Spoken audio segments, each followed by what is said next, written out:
Okay, so this is hopefully the first of many of these we're going to do.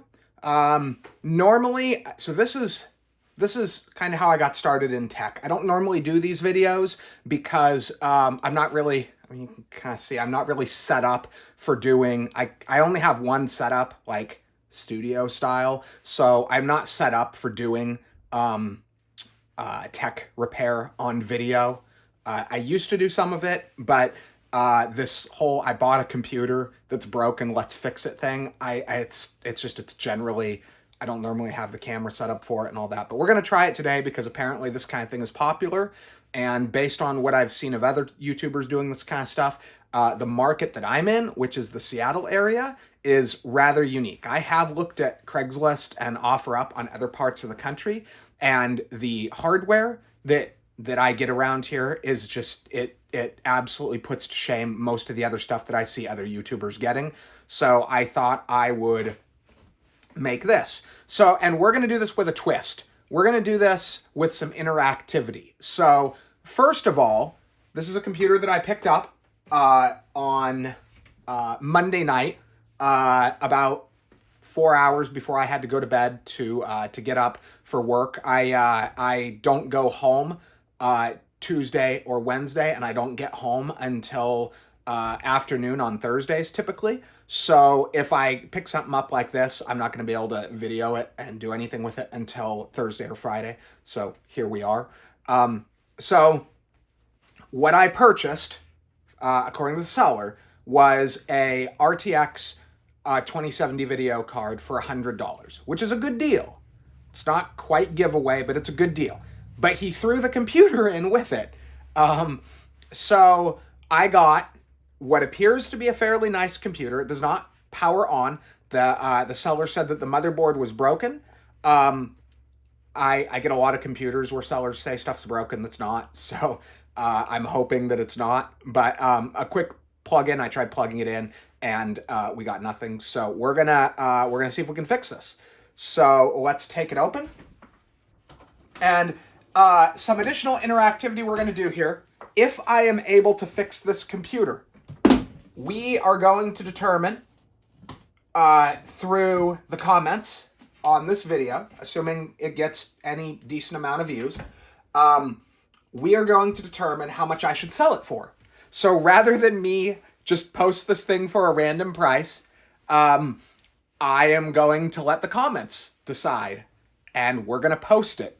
Maybe I'll even post a link to the computer. That's an option as well. I don't know if I want to, there's kind of a risk of me being trackable if we do that. So I don't know if I want to do that and then risk somebody trying to meet up with me or something that's crazy. But we'll see.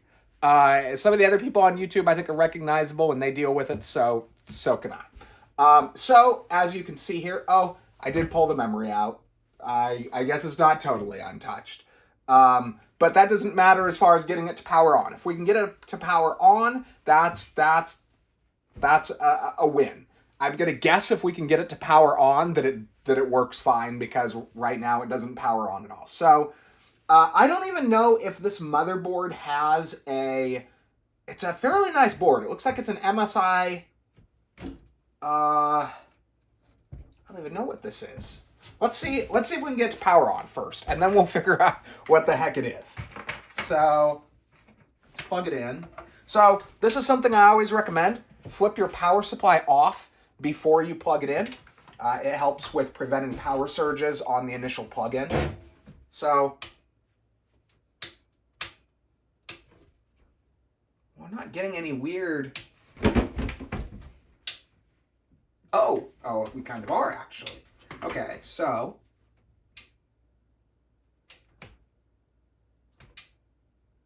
we get a slight high-pitched. That doesn't do anything. So let's flip it on again. If it's on. So nothing. So let's start with pulling the video card. So I like to start with easiest stuff to do first. I see a lot of other people where they'll get fairly in depth before they do certain easy steps. I believe in taking the easy steps first. So let's start with, oh, that's interesting.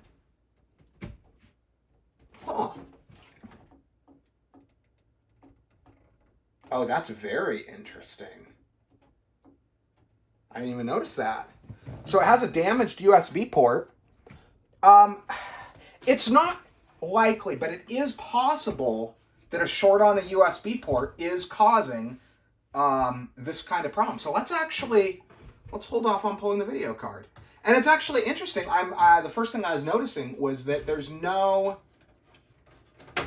so they must not have, well, let's look at the back side. There's no USB 3.0 plugged in. Pause for a second. I was like, wait, is my camera not recording? I got the camera plugging into a monitor back there. Okay, so let's do this. So what do we got going on back here? Yeah, I noticed there's no USB 3 header plugged in for some reason. So what do we got going on here? Where is... This is too new. This has to have a USB 3 header. Okay, so we've got that. So there's no, it's definitely not going there. What is going on? Unless they unplug, it's possible they unplugged it. Maybe the bad USB port doesn't mean anything. Well, unless the bad USB port, unless that shorted the board to begin with, but well, that's just weird. Let's see. Do I have grab a flashlight here real fast? Okay. Of course, my flashlight doesn't have any power. It's got enough. Okay. Well, that's just odd. Oh, wait. Okay, that's USB 3. I was thinking wrong here. Oh, okay. So I'm wrong. It is plugged in, and there's two of them. I didn't realize this. It didn't look like that high end of a board. I'm assuming this is, it's not 12th gen, but I'm assuming it's 9th, 10th, or 11th. I think this is a Cyber Power build. I don't know for certain, but looking at like some of these stickers are iBuy Power or Cyber Power-ish. So I'm thinking it's either a Cyber Power or iBuy Power. Okay, so it has a USB 3. Well, it's got to be at least, I think it's got to be at least 9th gen. I think it's got to be at least Z390 at a minimum, or Z390 or 490, because it's got USB. It's got USB-C header. It's got a USB-C header on the board, which I don't believe I actually saw one of those pre-Z390, although I didn't have a Z370 board, so I don't know for certain. But the first board I ever had with it was a Z390, so I'm going to guess this is at least Z390. So we're probably looking at 9th, 10th, or 11th. Oh, it is. It's 9th, 10th, or 11th. So let's start with this. Let's pull our USB ports. Just because that USB port is clearly damaged, so there's no reason not to start with those. Okay, so let's do this. I'm going to unplug that. Okay, let's try this again.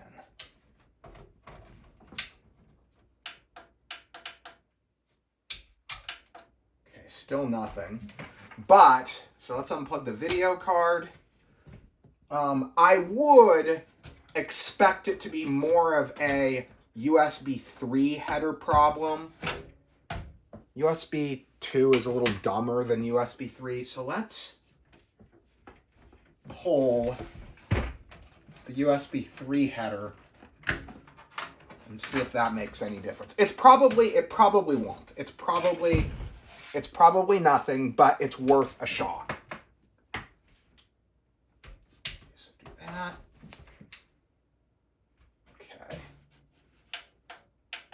Okay, yeah, it was worth a shot, but nope. That would have been too easy. Okay, so what else do we have going on? Okay, so it's got an M.2. Again, this is unlikely to be the cause, but when I have something like this, I like to strip everything that's removable first, just because that's the easiest. That's the easiest thing to do.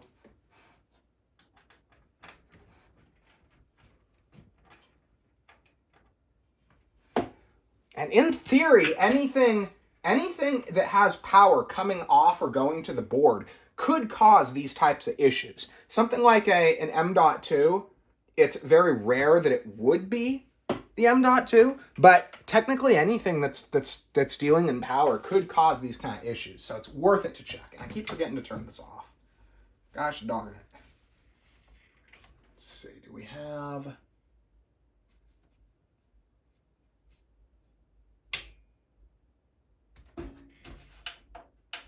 That's interesting. I think I stopped hearing the...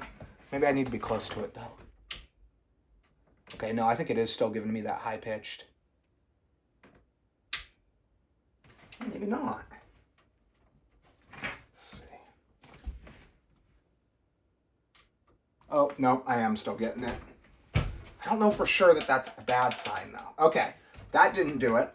So, next thing we're going to do is, let's make sure, I'm going to make sure we got no shorts. Oops, I didn't want to do that. That's one of the hard drive cables. Okay, so no, that's interesting. Let's do this. Let's see. We have clippers. What do we got? Power supply here. Looks like a decent power supply. Too bad I'm not going to have any of the modular plugs for it, but so let's do this. Let's see where everything is going. So that's going there. That's going there. What is this? Oh, that's interesting. Partially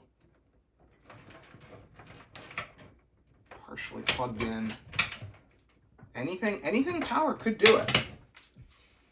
Let's see what that does. Let's try that first. Like I said, simple things first. Could be a bad motherboard, but it could be something really simple.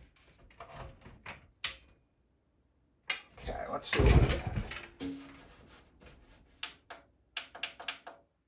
I think, looks like front panel's still plugged in, so we're good on that.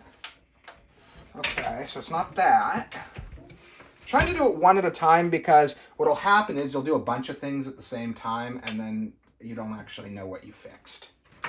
Okay, so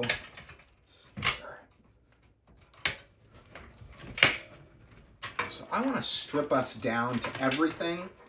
I don't want anything receiving power. I don't want that getting power. I don't want anything getting power or plugged into the board other than 24-pin and 8-pin. Any one of these devices that are receiving power could have very easily malfunctioned. This RGB hub could have malfunctioned and could be causing our problems. So I want everything disconnected, and I think I just achieved that. Make sure. So, yeah, so we got... Make sure that's tight. That's tight. Okay. So, so there shouldn't be anything. Oh wait, is there? What do we got going on here? Okay, I think we're all good. Let's try it again.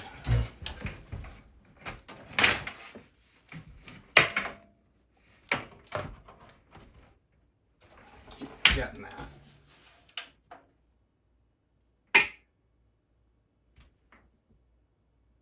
Oh, I think we got something.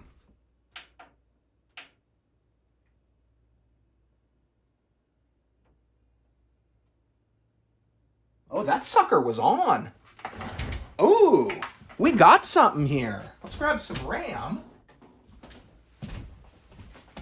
You know, it's not, the lights don't actually mean anything specific, but if RAM has RGB LEDs on it, it can be a good way to get at least like proof of life. Okay, like you can have situations where RGB RAM will light up on a dead board. It does happen, but it's a very, very good, at least initial indicator that something is powering on if you have RGB RAM. Okay, so we got that. So let's see if it lights up. Oh, wait. No, it's on. Well, that's odd.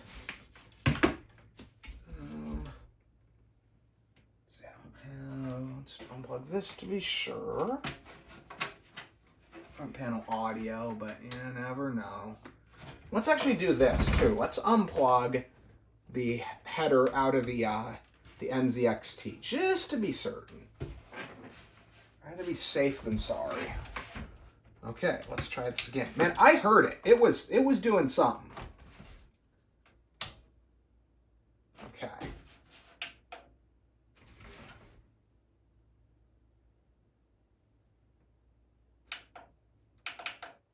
Well, that's really interesting because, yeah, we had some signs of life there for a second. I wonder if we had multiple things go wrong, though. So let's try something else here. Let's try a known good power supply, which I happen to have somewhere. There you are. Nothing like a nice Corsair HX1000i to test things out with. Okay, so let's do that. And that actually might be a challenge. Let's see here. They got that. Darn it. They got the fan set up to where it pretty much, I may have to pull the top exhaust fan to do this. We'll see though. Sometimes you get lucky. But okay, let's see here. Oh, okay, no I won't. I'll be able to pull it that way. Okay. There you are.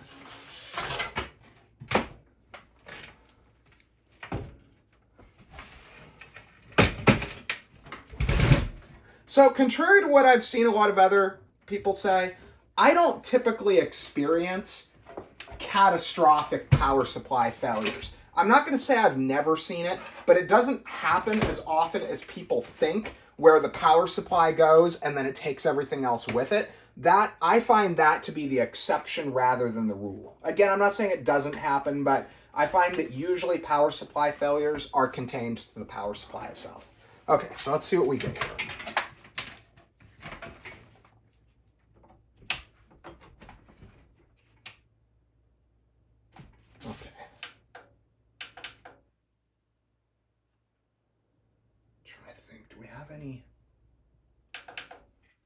Let's make sure.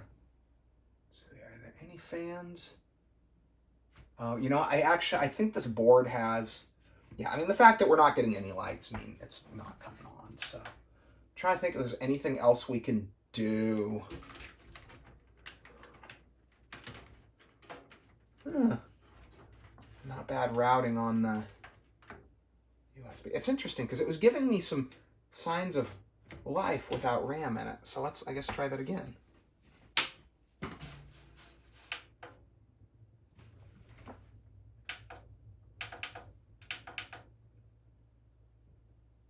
Very interesting. I wonder. Oh, it looks like my surge protector's good. Oh, look. A 240 gig SSD I forgot I had. That's special. Let's see here. I think I'm pretty sure we're getting power just fine. Let's see, do I have... Trying to think if I have another machine I can plug in just to be certain. I think I do. Now let's plug this sucker in.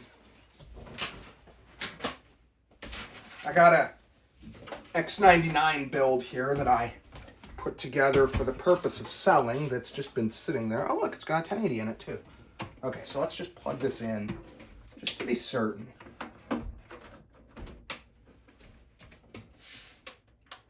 Okay, yeah, so that one powered on. So we're definitely getting power. So the power's not the issue, for sure.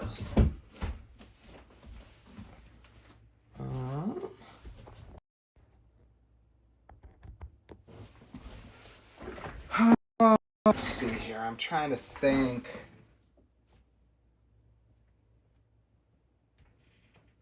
Is that another M.2? I don't think so. Let's just be sure. I don't think there's one under here, but it's worth a check.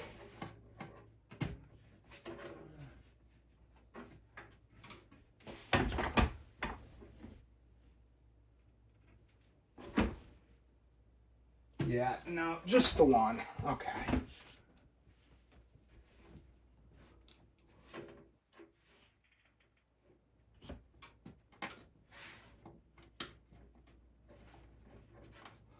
So I am leaning towards we need to take the board out. So I guess we can do one more thing here. We can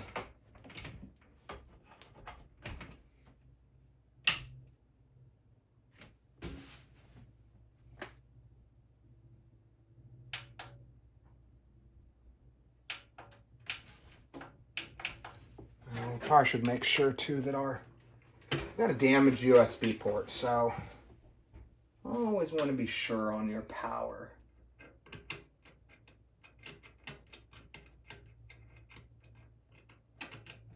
No, it doesn't look like that's the problem. It's worth it to check though. Like I said, there's no reason to jack with anything complex before you do all the simple stuff first. Okay, so let's... And I think I do have a chip, though, that would work in it that we can... Interesting. Actually, I thought the carbon was supposed to be a fairly nice board, so I'm kind of surprised that there's no onboard power buttons, to be honest.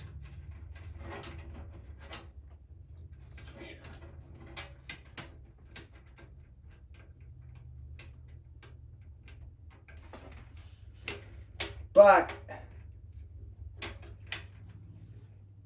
it is worth mentioning, I don't know how long this has been broken or how long it was glitched. So who knows if somebody put a new piece of hardware or something in it and then jacked something up. Man, something's off whack there. What's going on here? That should just, oh, no.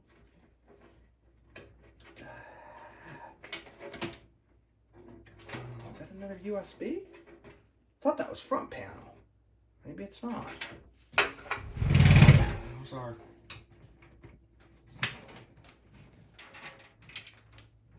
Where the heck did our front panel connector go? That's not... No, I think it's that one. Maybe not. Usually it says F panel on it. Oh, it's that one. It says F panel on it. Isn't that special? Okay. So, plug this in.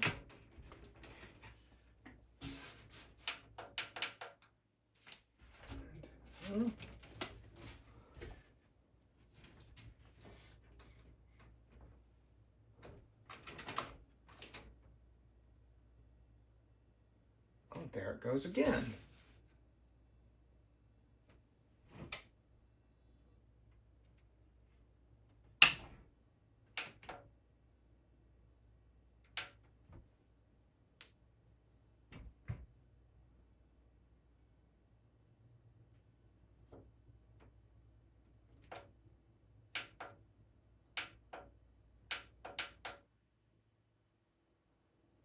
I wonder if we have a short on the board. Let's try. Okay, let's try this. So next simple thing we can do.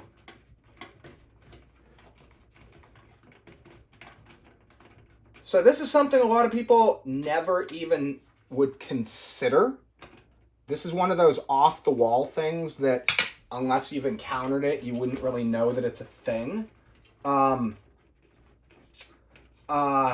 Too much pressure on the CPU. So if your liquid cooler or heat sink, whatever you're using, is too tight, it can cause an issue. It's very, very rare, but it does happen. I have seen it. Okay, so let's pull that. Oh, look at that. We have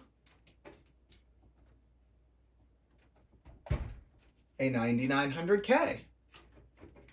Now my hand has compound all over it. Okay. Another way you can test is see if the CPU is heating up.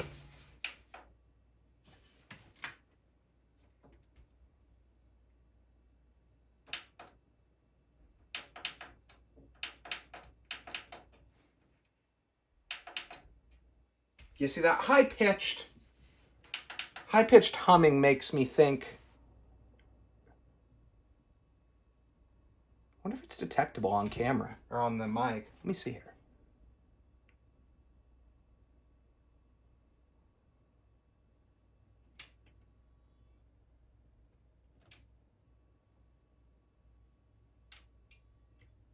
No, I didn't see it.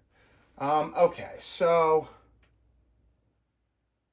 where do we want to go next? Let's try, I mean, the last couple of things we have, these SATA ports are not causing it, but we're going to have to remove them anyway, so we might as well check. You never know. Okay, it looks like we may have some sort of on-board header for RGB.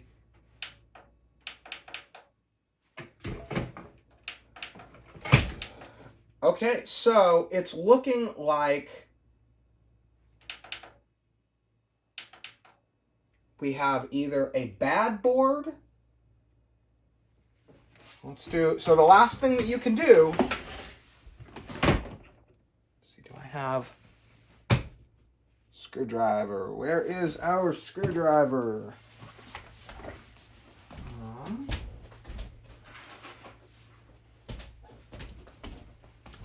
Should have had a screwdriver sitting here. This is on the other side. That's odd. So we need a medium Phillips screwdriver to pull the board. I could have sworn I had one just, oh, there it is. Okay, so what we're going to do,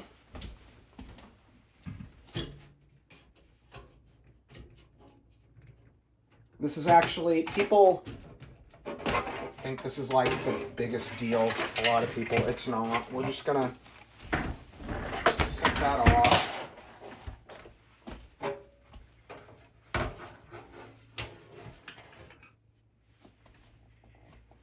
So,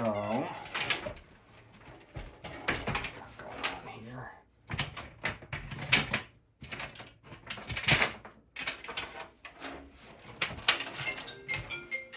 Oh, well, we're going to have to pause for a second. Okay, so we're going to pull the board real fast.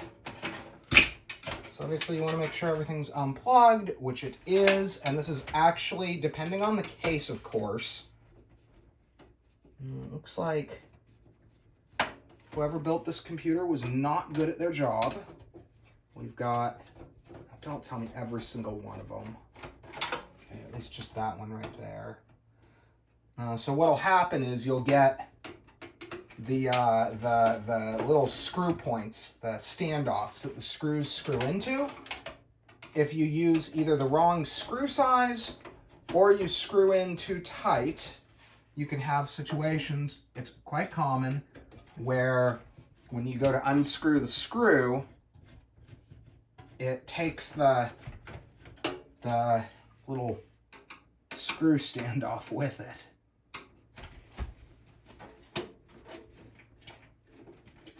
Most people don't actually remove their board, so most people will never know. But if somebody like me goes to remove it later, I'm gonna find out. Looks like that one did the same thing. That one might have done the same thing. That's really frustrating, but whatever. Okay, I think I have... Oh yeah, okay, this was an easy one, I think. Oh, unless that fan gets in the way. I will say, motherboards are fragile, so do be careful, but you don't have to... I've always been absolutely paranoid. You don't have to be totally paranoid with it. Oh, does this have... That's interesting. It's got a built-in... Let's see. Doesn't look like there's any signs of liquid damage.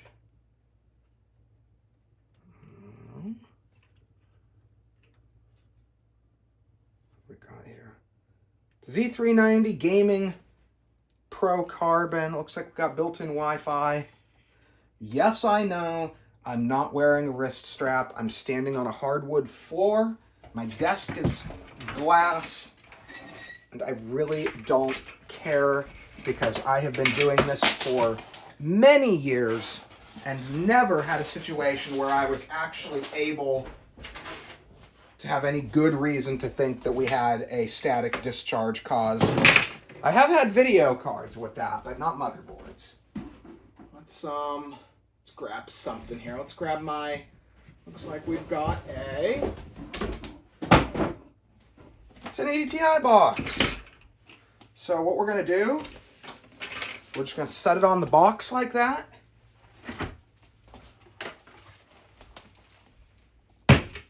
All we need is 8-pin and 24-pin. Because I don't need anything to work to verify that it powers on. Once it powers on, and this does happen, you will have boards.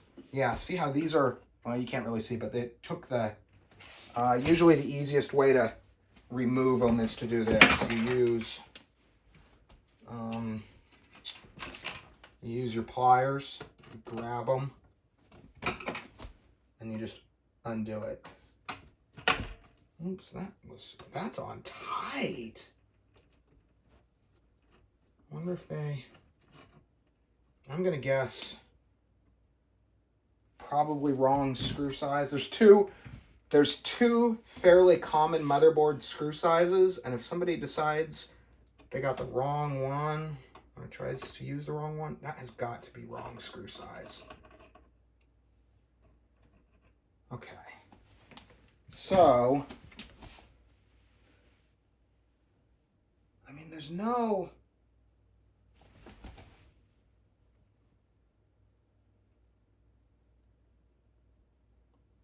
There's no explicit signs of liquid damage or anything. So the first thing you want to do...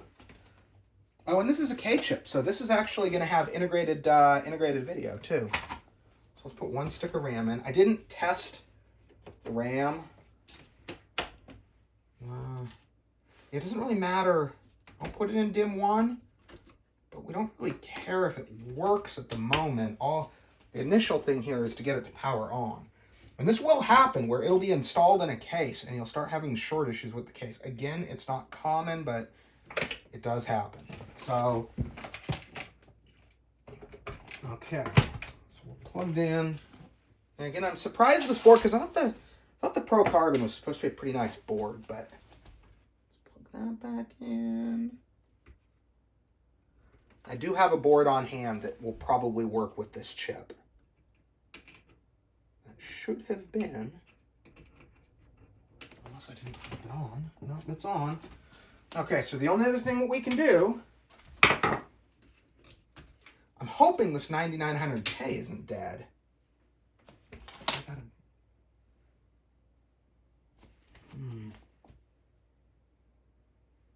No burn or anything.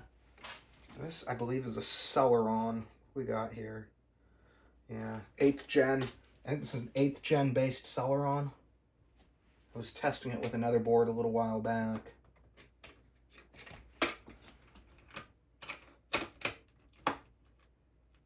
What the heck?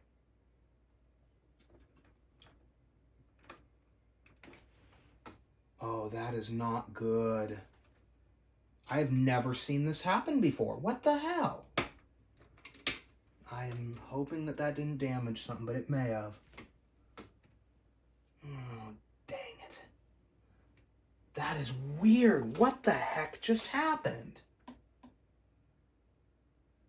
Okay, we may have 2 bent pins here, but... well, that should have worked. What the heck?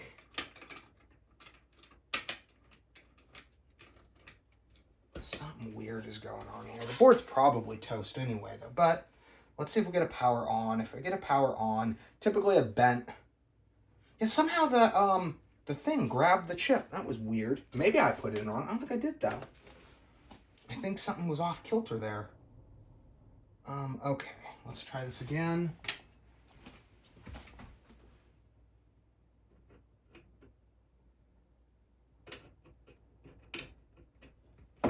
That could have been related to the problem, though, because it, like, got all jammed really weird. I've never seen that happen like that before. Usually you set it down in the socket and it just goes down in, so. But I think that this is a dead board. So let's try.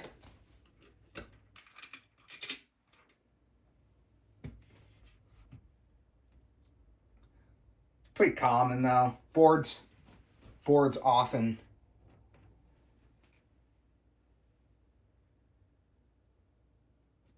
will often go before the chips. That's totally common to have happen.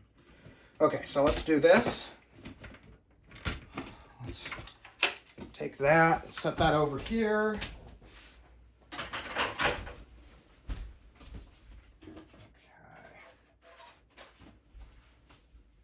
So I have an Asus Strix board that I am really close to certain I had a bad... I got it with a 9700K, and I'm 99% certain that I had a bad 9700K with this one. It did the kind of weird glitches that you typically will see with a chip, not a board, so... just weird. It would be running fine, and then we'd just randomly get blue screens. Okay, that came on. That's a good sign. Turn that off first. And that one has an onboard thingy, too. Okay, so... now, the seller that I got this from, what he advertised I was receiving was a RTX 2070. So anything that we gain here is a gain. Okay, that's interesting. So it looks like A2 and B2 are first.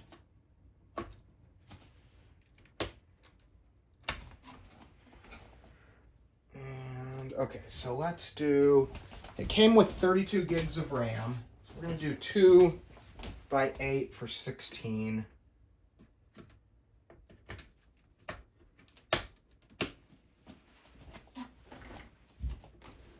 And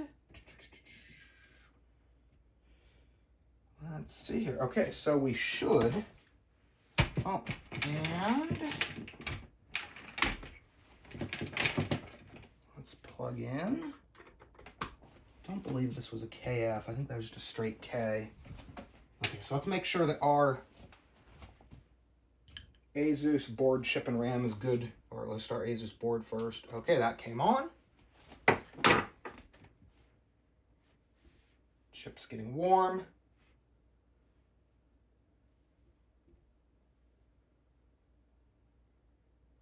That's a good sign. Okay, so we got signs of life from the board. So the next thing we got to do is drop our 9900K on.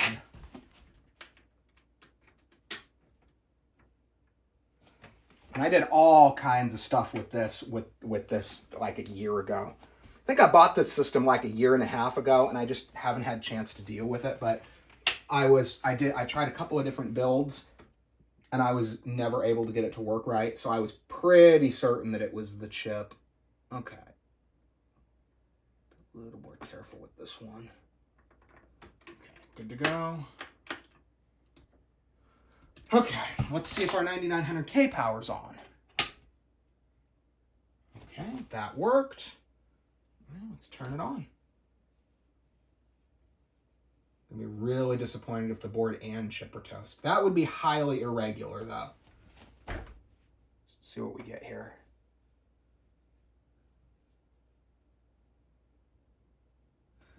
Now, okay, we got signs of life. 9900K, 3.6, 16 gigs. Okay, so it appears that my seller had actually knew what he was doing, or whoever tested the system knew what he was doing. So it appears that we have a bad board. So that's our initial determination of problem. I'm gonna pull that 1 terabyte NVMe off of, oh wait, no, it's already off the board. Aren't I a genius? So we're gonna put this NVMe on that board, and we are going to load an OS, and if everything works, I'll get back. So see you soon.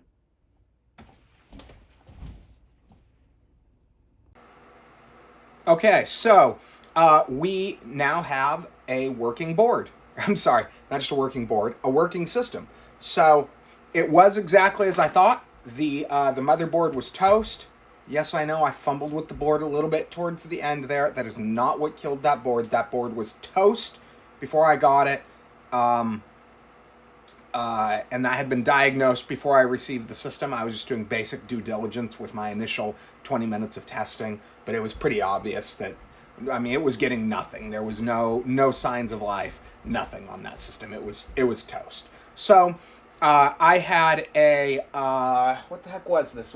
This was a Gigabyte, no, I'm sorry. This was a Asus Maximus 9, I believe. Maximus 9 Hero? Yeah, Maximus 9 Hero. Z390. It's basically it's like one step below the extreme elite level boards. This is basically the same board as the extreme elite level boards, just like one tiny, tiny little step lower. And then the build as it is here right now doesn't have a GPU in it. The reason for that is because I actually, my 9900K was on a Z390 Godlike MSI, and that board, if I remember right, actually did not have video output. They figured if you're buying a $700 board, you weren't going to be using integrated, which was mostly true, but in any case, I would have liked to have been able to test with the integrated. So I want to test with some integrated video on 9th gen, and I want to test it with upscaling as well and see what kind of performance we get out of that. But this, if I sell the system, it will have a dedicated video card in it. So as it sits, as I said, we've got the 9900K Maximus 9 Hero, 16 gigs of RAM. It's got a 240 millimeter NZXT liquid cooler. I believe this is an NZXT S340. I think they had two versions. I think they had one with a small acrylic window and one with the full-sized glass panel. This is the full-size glass panel. What else? 1 terabyte Samsung 970 EVO. It does have. I'm trying to think, what else do we have in this? Okay, so if I sell it, I never sell systems without video cards. It just nobody wants a system without a video card. I laugh at people that do that. Nobody wants that.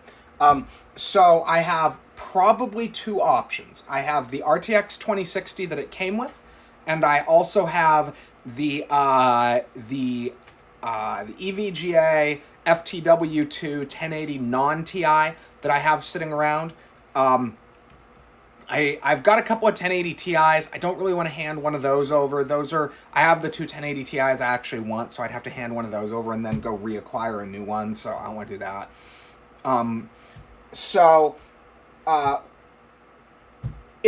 If I sell it, we have the choice of the RTX 2070, 1080, EVGA FTW2. It has 16 gigs of RAM in it right now. I have the ability to add another 16. So it depends on how we decide we want to sell it. If we decide we want to sell it. Again, I keep saying that. I don't know for sure, Ivan. Because 9900K, with all the testing stuff I'm doing, 9900K is kind of a, let's call it, iconic platform. So it's kind of a platform that I want to keep on hand. But I also already have a 9820X X299 platform that scores within, I think the numbers I saw non-overclocked were something like 10% or less of the 9900K. So I don't really need both. And an X299, given almost the same performance, an X299 is a more useful platform than Z390. It has more capabilities. And my X299 board, my Asus X299 Sage, is particularly well suited to take advantage of X299's capabilities. So I don't actually need both. So, but I also don't need the money either. I'm gonna list the rules on this in the description for the video. But okay, so I have, once I factor in replacing that board, this board, even though it came out of a different system, that other system that I had was basically a total loss. The other system I had, I paid $500 for it, and it ended up being totally jacked. The chip was bad. I don't remember. I'm sorry. I think I ended up netting, I think I lost like $150 or $200 if I remember right, because I think that system had a working GPU, and I think it had an RTX 2080 in it, if I remember right, which was worth a year ago around $200 to $250. So I'm basically assuming that this board cost me $100. That's my bottom line on that board. I paid $100 for this system, and then I also have, I think, probably $50 worth of gas and miscellaneous running around expenses into it. So this system cost me, as it sits right now, if you put zero value on my time, this system cost me approximately $250 to produce. I'm not selling it for less than what I paid for it, and I'm going to throw $50 on for what it's going to cost me to deal with someone, so, because I'm going to end up delivering out, meeting up, that kind of thing. So $300 is my baseline cost on the system. I would like, if I do sell it, I would like to make a little bit of money for my effort. But that being said, I'm not going to exclude majority opinion for too low of value, as long as it's not below actual cost. But I will exclude for too high.